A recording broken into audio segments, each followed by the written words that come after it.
Hi, my name is Tracey Martin. I am a coach in the Valley, and first and foremost, I'm sure you guys have heard everything you can imagine tonight, but I really want to implore on the conversation that I want you to think about the collateral damage that our kids are paying a price. I have kids that come in as coaching 14 years old that won't take their mask off because they're afraid they're going to kill their teacher.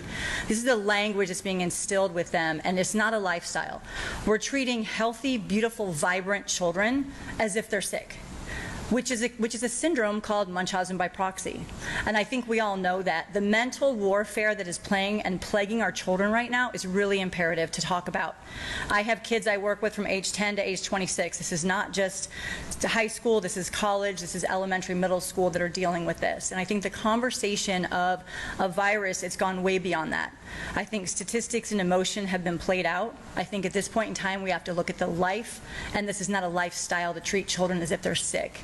You know, statistics fly, emotions fly, but they're diluted at this point because we've chosen which science we want to listen to.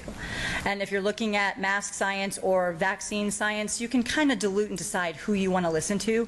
But I want to speak to you guys about life and about these kids that are affected every single day, and the families that I work with and the children that I work with. And when a child comes in and they hide behind their mask, this is trauma.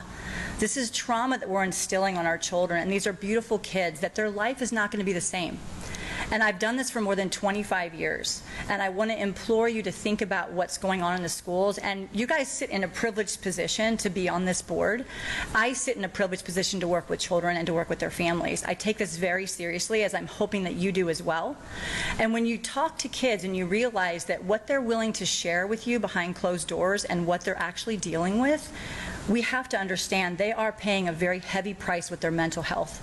And we're going to see this play out over the next few years if we don't understand that we have to broaden this conversation. You know, educate or vaccinate shouldn't be in the same sentence.